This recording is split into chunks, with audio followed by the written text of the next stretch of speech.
Hi hello ನಮಸ್ಕಾರ welcome back to my YouTube channel. ಇವತ್ತಿನ recipe ಏನಪ್ಪ ಅಂತಂದ್ರೆ ಟೊಮ್ಯಾಟೊ ಚಟ್ನಿ ಅಥವಾ ಟೊಮ್ಯಾಟೊ ಪಲ್ಯ ಅಂತ ಹೇಳಿನೂ ನೀವು ಕರಿಬಹುದ್ರಿ. ಈ ಟೊಮ್ಯಾಟೊ ಪಲ್ಯ ಎಲ್ಲದಕ್ಕೂ ಕಾಂಬಿನೇಷನ್ ರೀ. ಪಡ್ಡಿನ ಜೊತೆನೂ ತಿನ್ಬೋದು, ದೋಸೆ ಜೊತೆನೂ ತಿನ್ಬೋದು, ರೈಸ್ ಜೊತೆನೂ ತಿನ್ಬೋದು, ಚಪಾತಿ, ರೊಟ್ಟಿ, ಇಡ್ಲಿ ಎಲ್ಲದ್ರ ಜೊತೆನೂ ಇದು ಸೂಪರ್ ಕಾಂಬಿನೇಷನ್ ರೀ. ಈ ಟೊಮ್ಯಾಟೊ ಪಲ್ಯ ಮಾಡಕ್ಕಂತ ಹೇಳಿ ನಾನು 3 ಟೊಮೆಟೊ ಹಣ್ಣನ್ನು ಸಣ್ಣದಾಗಿ ಹೆಚ್ಚಿ ತೊಗೊಂಡೇನ್ರಿ. ಸ್ವಲ್ಪ ಕರಿಬೇವು, ಕೊತ್ತಂಬರಿ ಸೊಪ್ಪು, ಒಂದು ಜಜ್ಜಿದಂತಹ ಬೆಳ್ಳುಳ್ಳಿ. ಬರ್ರಿ ಈಗ ಟೊಮೆಟೊ ಪಲ್ಯನ ಮಾಡೋಣ. ಗ್ಯಾಸ್ ಮೇಲೆ ಒಂದು ಪಾತ್ರೆಯನ್ನು ಇಟ್ಕೋಬೇಕ್ರಿ. ಅದು ಕಾದಾದ್ಮೇಲೆ 2 ಟೇಬಲ್ ಸ್ಪೂನ್ನಷ್ಟು ನಾವು ಅಡುಗೆ ಎಣ್ಣೆಯನ್ನು ಹಾಕೋಬೇಕು. ನೋಡ್ರಿ, ಅಡುಗೆ ಎಣ್ಣೆ ಬಿಸಿ ಆಗೈತಿ. ಅದಕ್ಕೆ ಸ್ವಲ್ಪ ಸಾಸಿವೆ, ಸ್ವಲ್ಪ ಜೀರಿಗೆ ಮತ್ತು ಕರಿಬೇವು, ಬೆಳ್ಳುಳ್ಳಿಯನ್ನು ನಾವು ಹಾಕ್ಕೊಂಡು ಎಣ್ಣೆಯೊಳಗೆ ಫ್ರೈ ಮಾಡ್ಕೋಬೇಕ್ರಿ. ಬೆಳ್ಳುಳ್ಳಿ ಕರಿಬೇವು ಎಲ್ಲ ಪೂರ್ತಿಯಾಗಿ ಎಣ್ಣೆಯೊಳಗೆ ಫ್ರೈ ಆಗೈತ್ರಿ. ಈಗ ನಾವು ಏನು ಹೆಚ್ಚಿಟ್ಕೊಂಡಿದ್ವೆಲ್ಲ ಟೊಮೆಟೊ ಹಣ್ಣು, ಆ ಟೊಮೆಟೊ ಹಣ್ಣನ್ನು ನಾವು ಹಾಕಿ ಮತ್ತು ಮೃದು ಆಗುವವರೆಗೂ ನಾವು ಫ್ರೈ ಮಾಡ್ಕೋಬೇಕ್ರಿ. ನೋಡಿರಿ, ಟೊಮೆಟೊ ಹಣ್ಣು ಪೂರ್ತಿಯಾಗಿ ಎಣ್ಣೆಯೊಳಗೆ ಮಿಕ್ಸ್ ಆಗೋವರೆಗೂ ನಾವು ಕಲಿಸ್ಕೋಬೇಕು. ಈ ಟೊಮೆಟೊ ಜಲ್ದಿನ ಮೆತ್ತಗಾಗ್ಬಿಡತ್ರಿ. ಟೊಮೆಟೊ ಪೂರ್ತಿಯಾಗಿ ಫ್ರೈ ಆದರೂ ಟೇಸ್ಟ್ ಬರಲ್ರಿ, ಸ್ವಲ್ಪ ಗಟ್ಟಿ ಇದ್ರೂ ಟೇಸ್ಟ್ ಬರಲ್ಲ. ಮೀಡಿಯಮ್ ಆಗಿ ನಾವು ಫ್ರೈ ಮಾಡ್ಕೋಬೇಕ್ರಿ.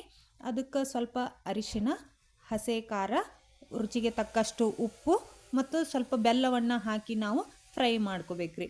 ಬೆಲ್ಲ ಯಾಕೆ ಹಾಕ್ತೀವಪ್ಪ ಅಂತಂದ್ರೆ ಟೊಮೆಟೊ ಹುಳಿ ಇರುತ್ತಲ್ರಿ, ಹಾಗಾಗಿ ಹುಳಿ ಆಗದೇ ಇರಲಿ ಅಂಥೇಳಿ ಬೆಲ್ಲವನ್ನು ಹಾಕ್ಕೊಂಡೇವ್ರಿ. ನೀವು ಬೆಲ್ಲನಾದರೂ ಹಾಕ್ಕೋಬೋದು, ಇಲ್ಲ ಸಕ್ಕರೆನಾದರೂ ಹಾಕ್ಕೋಬೋದ್ರಿ. ನಾವು ಯಾಕೆ ಬೆಲ್ಲ ಹಾಕ್ಕೊಂಡೇವಪ್ಪ ಅಂತಂದ್ರೆ ಇದು ಆರೋಗ್ಯಕ್ಕೆ ಒಳ್ಳೇದಂತ ಹೇಳಿ ನಾವು ಸಕ್ಕರೆ ಯೂಸ್ ಮಾಡೋ ಬದಲಿ ಬೆಲ್ಲವನ್ನು ಹಾಕ್ಕೊಂಡೇವ್ರಿ.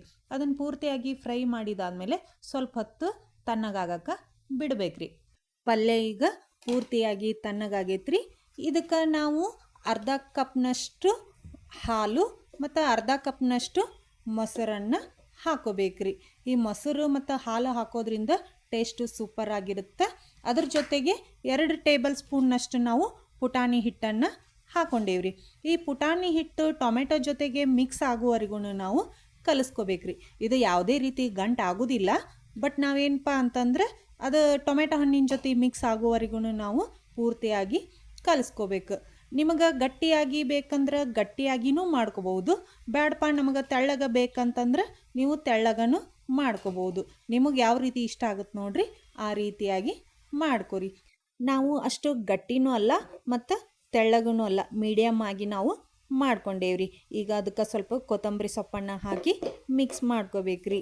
ಈ ರೆಸಿಪಿ ಅಂತೂ ಭಾಳ ಸೂಪರಾಗಿರುತ್ತೆ ರೀ. ನೀವು ಒಂದು ಸರಿ ಟ್ರೈ ಮಾಡಿ ನೋಡಿರಿ. ನಮ್ಮ ಅತ್ತೆಯವರು ಮಾಡಿದ್ದಿದ್ದು ಸೂಪರಾಗಿ ಬಂದೈತ್ರಿ.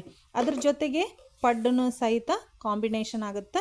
ನೀವು ಏನೋ ಮಾಡಿದರೂ ಸಹಿತ ಇದನ್ನು ಪಲ್ಯ ಮಾಡಿದ್ರಪ್ಪ ಅಂತಂದ್ರೆ 5 ನಿಮಿಷದೊಳಗೆ ನೀವು ಮಾಡ್ಬೋದ್ರಿ ಈ ಪಲ್ಯವನ್ನು.